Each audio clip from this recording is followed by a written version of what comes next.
What's up, everybody? I am back with the season finale of Insecure, season 3, episode 8, titled Ghost Light. So, without further ado, let's get the video started. All right, so this episode, it opens up with Issa. You know, she's trying to get people to participate in her block party. She's trying to get people to cater food, artists, all that kind of stuff. But she's striking out with everybody that she asks. So then, you know, she meets up with Molly, and she's telling Molly how, you know, she's probably not going to end up doing a block party because it's just becoming a little bit too much. You know, she kind of let Nathan get in her head, and, you know, now she just needs to sit down and, you know, send out her resume and try to get some job interviews lined up. And then, you know, Molly's talking to her about the job and all that kind of stuff.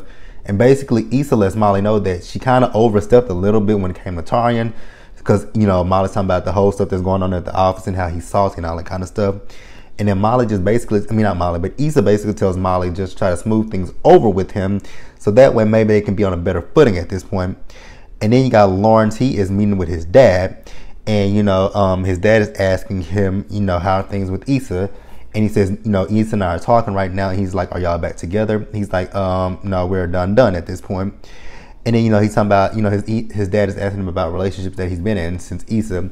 And he's talking about how all of them have been clinging, all that kind of stuff. And, you know, how he just wants to meet somebody who has no baggage and all that kind of stuff. And is, you know, basically trying to compare, say that when his dad and his mom got together, there was no baggage. But his dad tells him, yeah, you know, we both came with luggage, but it was hard work and we got through it. And that's the thing with you kids today. You don't want to work for things that, you know, you have to work for. And then we got this scene where Molly is back at her office. And, you know, she's asking where's Tarian at, and the two other partners told her that he was in a meeting with the big partners and all that kind of stuff, and how they wanted to meet with her and all that kind of stuff. So Molly goes into the office, the meeting room where they are, and she sits down, and they tell Molly and Tarian that they got a contract from I guess it's a big name company for them, and how they both want Tarian on there, but they want Molly to be on there as co-counsel and all that kind of stuff. And you can clearly look at Tarian's face and tell that he's not happy about that at all, because of, again, like what happened with Issa, you know, not Issa, Molly, how she basically just kind of went behind his back and did all this stuff. So I get why he's salty, because, you know, it feels like you went behind my back and did all this stuff. So how am I supposed to work with you and trust you and all that kind of stuff? And then we move over, we have Issa. She is on a job interview with that company that she met at that job fair, you know, a few episodes ago. And then the guy is asking Issa, you know, what happened with her last job. And, you know, basically instead of her telling him that she quit, she's telling him that, you know, she was just trying to find something that was more in line with her passions and all that kind of stuff. Which, I mean, I guess that's not a complete lie, but it is technically a lie, because you technically quit without having anything lined up. And then we got Molly. She is picking Issa up for her birthday, and she's texting Issa, and then she notices that Nathan is there with some flowers. So then, you know, she gets out the car and she basically tells Nathan to, you know, leave, because, you know, you dipped on Issa for a whole month, and then now you back, and now you want to try to get back with her or whatever. So she says, you know what, leave. So then, you know, they go to where Molly's taking Issa for her birthday, and it's they're seeing a movie called The Last Dragon. And then, you know, Molly's telling Issa how, you know, she has a co-counsel job and all that kind of stuff. And then Lawrence shows up talking about how he's been chatting and stuff there. And, you know, he and Issa start to geek out with each other over this movie. So then, you know, Issa and Molly, they go and join Kelly. And, you know, they asking Kelly about the little dude that she had from Coachella. She was talking about, you know, she had to let that nigga go because he did a DJ Khaled where he won't eat her out and all that kind of stuff. And then, you know, she asked Molly about Andrew, and she says he's dead. And Kelly's like, oh, what happened to him?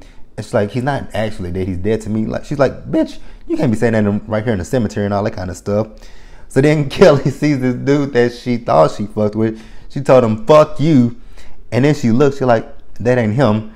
And then she go over there where the dude is and talking about, you know, I didn't really mean fuck you. You know, I meant fuck you. Like, so it was funny.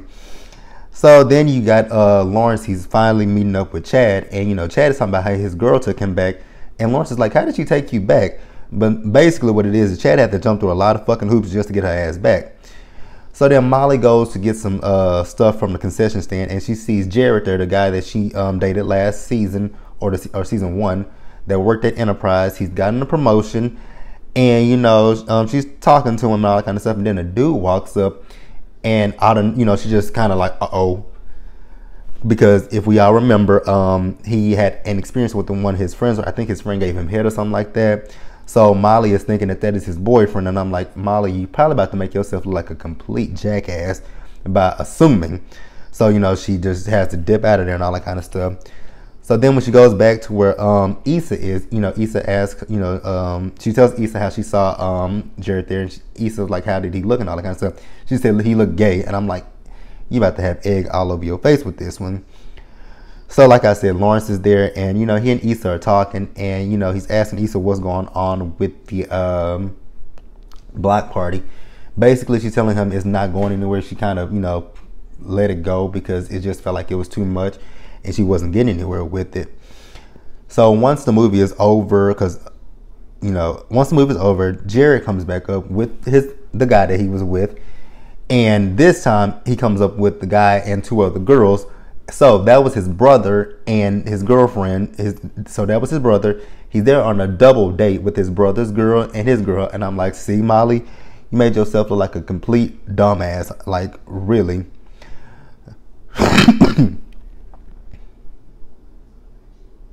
Oh, and then after it was over, the girl that had this whole thing, Issa wanted to know how did she, get this done, because with her planning this block party and all that kind of stuff, she gets so many no's, which the girl said she got a lot of no's, but the thing was she didn't stop with just no. She either got a yes or fine, girl, whatever, move on or whatever. So, just anything just to get her out their face, basically. All right, and then we got Issa and Molly. They are back at Issa's apartment.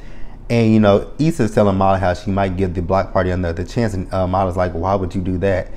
And, she basically feels inspired by that girl hosting that thing and all that kind of stuff. And then, Molly brings up how she chased Nathan away and all that kind of stuff. And Issa was like, what do you mean? She's like, yeah, bitch, he showed up here with some flowers and I told him to get the hell away. So now Issa's upset. Like, why did you do that? Like, why didn't you tell me? Like, I could have handled that on my own and all that kind of stuff. And, Issa basically just told Molly how she's been negative lately, which she has. Like, everything in her life has just been negative, negative, negative. When she got this job, negative. Tarian, negative. Andrew, negative. So I absolutely agree with her and all that kind of stuff. So then we move over to the office, Molly's office. And, she wants to talk to Tarian. And basically, Tarian ain't got time for her because he's on another case. And the reason why he's on another case is because there is no co-counsel on that case with he and not Issa, but Molly. Molly is the lead counsel on it. And I'm like, see. And basically what Issa was telling her is, do you want to be at the top with everybody hating you? And I definitely get where she's coming from. Like, to get to the top, I know you got to sometimes step on people's toes, but you also have to work with people to make them, once you get up there, have them respect you and treat you as such. Like, I don't know what Molly is thinking. All right, then we got Issa meeting up with that girl who held that event. I can't even remember what that girl's name is. And, like I said, Issa wants to start back planning this event and all that kind of stuff. And the girl is happy to help her because she likes what she's talking about and all that kind of stuff. And, I think she said she has some connections at Rock Nation that could be beneficial to Issa and all that kind of stuff. So then Issa goes home and she sees that Nathan left the flowers for her. And, we move over to Molly, who calls Andrew. And Andrew's basically like, you know what? I really didn't know what to expect from you. I didn't expect you to call me. And in a nutshell, Molly apologized because she acted completely rude. She was rude as fuck to him. Like, she's talking about how her past relationship has messed up and all that kind of stuff. And I'm just like, I get that your past relationship messed you up, but you don't have to be rude as hell to this guy. Like, he ain't did shit to you. He was just asking some questions, trying to get to know you, and then here you go flipping out on him. Like, stupid as hell. Like, really. Y'all, I'm sorry, I do not know what this chick's name is that did that movie thing. But that girl is meeting with Lawrence, and basically she thought she scared Lawrence away because when I guess they first met up with each other, she did let him know that she was divorced and all that kind of stuff. And he's like, no, you didn't scare me away. And then, he mentions that he has multiple DUIs and all that kind of stuff. And then they just sit there and kind of joke and have fun with each other. And then the last scene of the episode is Issa, she is at her apartment complex. She's meeting with Nathan, and Nathan is thanking Issa for, allowing him to have a conversation with her. And, he's saying that he didn't really mean to dip out on her and go to Houston. It's just that, he gets down sometimes. and he gets negative, and he just didn't want to put Issa through that. Which, I mean, I guess I can get that. You can, but there are ways that you can express that. You can be like, you know what, I'm in a bad headspace right now. I don't want to, you know, make you think that I don't want to talk to you, I don't like you, or anything like that. I'm just in a bad space, and I just kind of need some time to myself. There are a lot of ways that he could have approached it instead of just dipping to Houston and not talking to her for a whole entire month. And, you know, he's talking about how he wants thinking straight, which I get that, but, you know, effectively communicate with her. That's the key to anything. And then, you know, she's basically telling him how he came into her life, and, you know, she really wasn't looking for him and all that kind of stuff. And I get it. Issa was completely hurt by this whole thing with him because, like I said, he just up and dipped and didn't say anything to her. And then, you know, he basically wants to talk to Issa, but, you know, Issa's like, you know what, give me time to figure things out, and then we'll go further from there. And that was Insecure Season 3. It's in the books. Like the video, subscribe to the channel, and I will see you guys tomorrow for Love and Hip Hop Hollywood.